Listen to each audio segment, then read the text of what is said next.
Good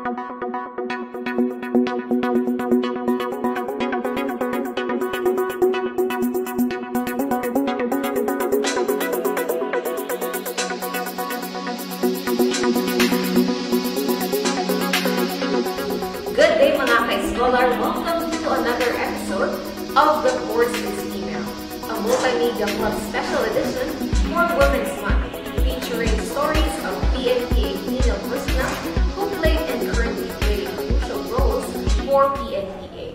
I am Cadet 3rd Class Elena Hardelmo, a member of Sendikhain Class of 2027. Here we have today is Police Lieutenant Colonel Fe Idaline de la Vega Jumlan, the Chief for the Academy Health Service, one of our incredible women from PNPA, here to share her journeys, achievements, and what it truly means to serve with a purpose.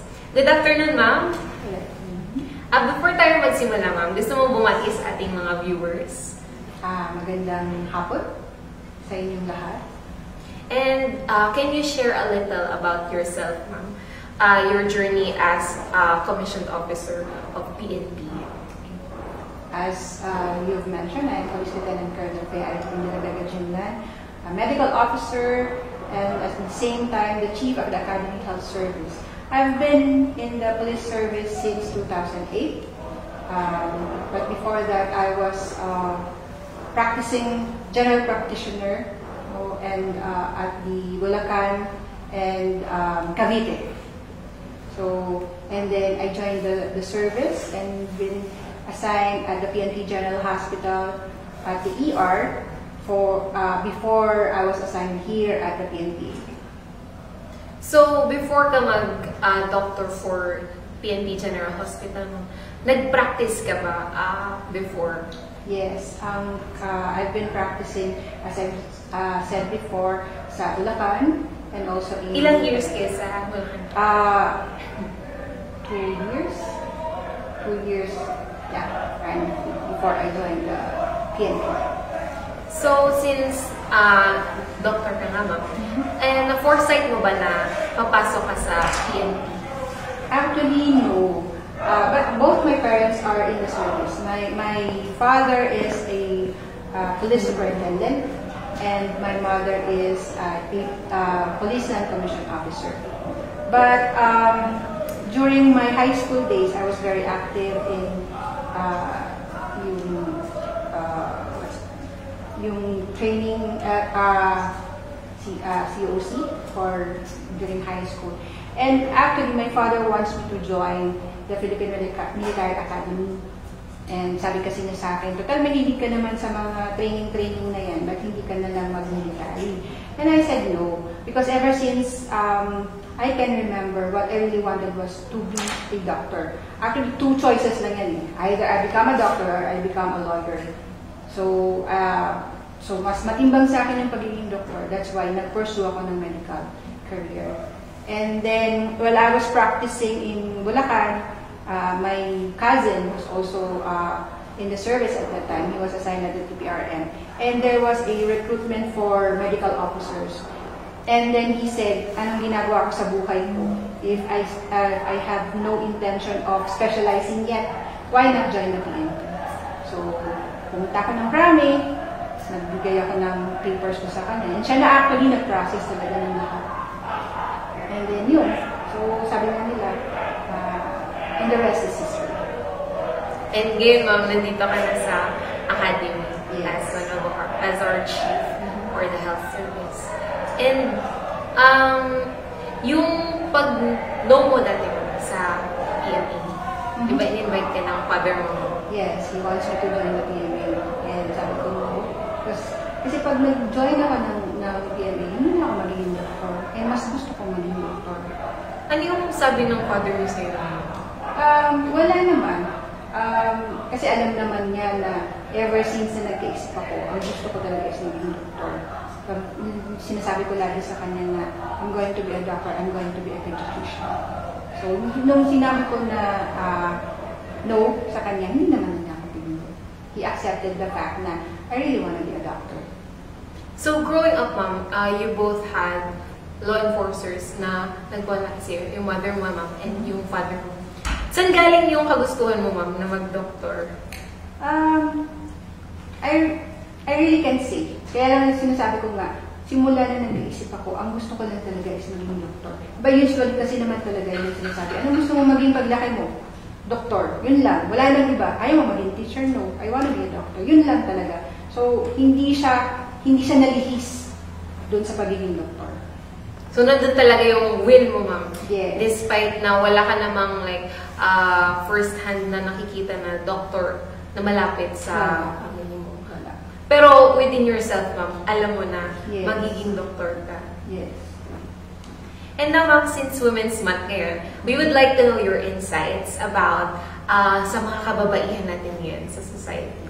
So, do you believe, ma'am, that bilang isang babae sa field natin, dito sa isang male-dominated institution, is nakahinder ba yung gender mo sa performance mo dito sa field? Actually, no. Sa akin kasi ever since talaga andun ako sa connotation that we are equal and we can perform equally with our counterpart in the service, whether medical field yan or during or in law enforcement. It doesn't matter if you are a man or a woman, as long as you can perform what is being asked from you. Okay yun. So, hindi nakadepende yung performance mo, ma'am, sa gender. It doesn't matter. Yes. Now, ma'am, talking about sa family mo, with regards to your family, na is there a tendency that you have to spend more time on your job rather than spending time with your family, ma'am? Actually, lagi namang sinasabi na time management. Actually kasi sa palagay ko kasi yung time management is you have to accept ano ba yung job na meron ka, no? And then yung para kailangan mo kasi i-jive your career and your family life. Kasi nung na-mindset ko na ako ay magiging doktor, alam ko na mahihirapan ako with regards to i-divide yung time ko between my family and my career. Why? Because being a doctor, 24/7 yan eh. 24/7 you are on call. So, hindi naman sinabi na kapag ako ay lumabas ng bahay, hindi na ako doktor. Diba? And same with law enforcement. Diba? Sa pagiging polis natin, hindi naman kapag tayo ay lumabas ng opisina, hindi na tayo polis. Diba? So, hindi naman sinabi pag hinang natin yung ating uniforme, hindi na tayo polis. So, ang sa akin lang is, kailangan natin i-accept yung fact na ito ang ating career na pinili. And we have to explain to our family na ito ang demands, ito ang kinakailangan ko para sa trabaho ko. So, inorient ko lang sila na being a doctor and being a police, 24/7 on call yan. But, yung mga special occasion, kinakalinder mo yan.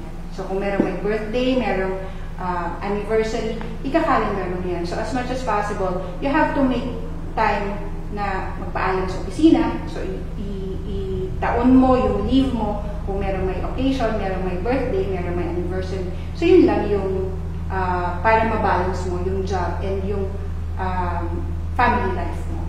And so far, wala naman ako naging problem.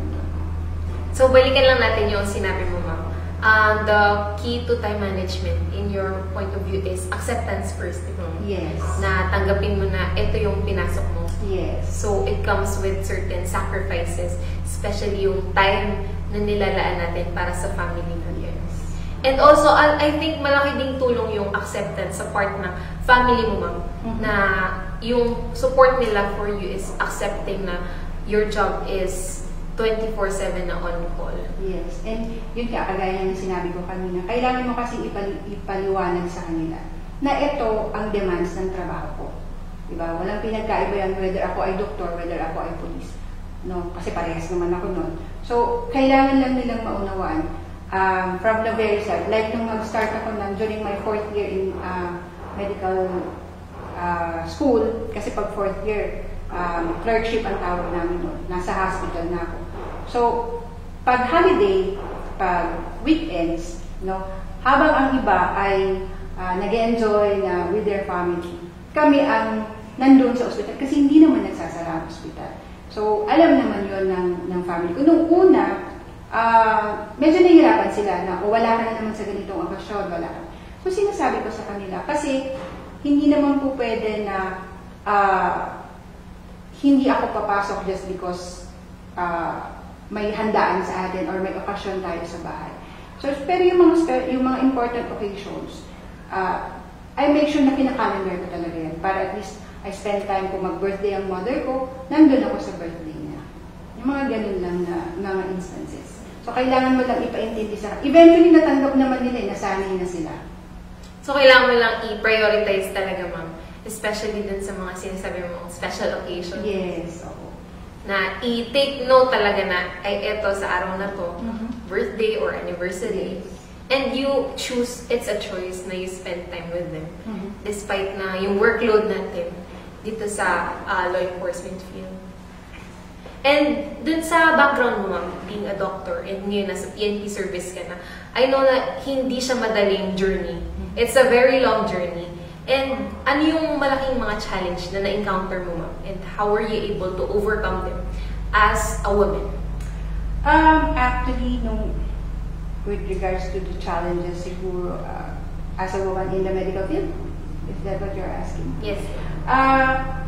Sabi kasi nila, yung may certain specialty kasi na male-dominated, and that is the specialty of surgeons.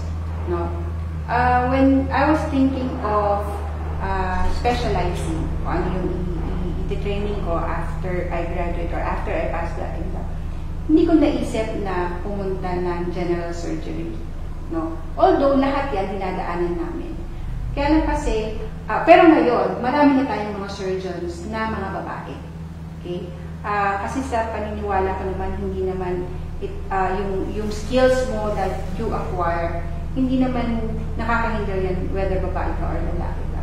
So, nung una, syempre, dahil ang tradisyon ay puro mga lalaki ang mga surgeons, no? Parang ano lang din yan eh. Mostly ng mga OB-GYN is babae. Pero nowadays, meron na rin mga lalaki na OB-GYN. So, it also, ganun din ang nangyari sa surgery. So, hindi lang siya puro lalaki. Ngayon, kaya na rin yun ng babae. Kasi sabi ko nga, skills naman yan. And lahat naman ng skills ay na-acquire, na-develop, whether you are a man or a woman. So, meron pa rin tayong mga stereotypes even sa medical field. Yes. So. And dito naman, ma'am, in terms of yung pagpasok mo sa PNP, meron ka bang mga na-encounter na challenges? And paano mo na-overcome yun? So far, wala akong natatandaan na naging challenge naman sa akin na pumasok ako sa television being a female doctor or female law enforcer.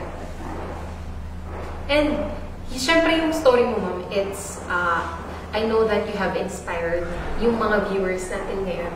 And ano yung pwede mong message sa kanila, ma'am? Ang sa akin lang, what I can share sa ating mga viewers is yung acceptance mo sa sarili mo. No? Sa akin lang is you have to develop confidence in dealing with our society, in dealing with whatever it is, no, na pinipili mong tahakin. You have to have confidence. You have to accept kung ano yung capabilities mo, kung ano yung meron ka.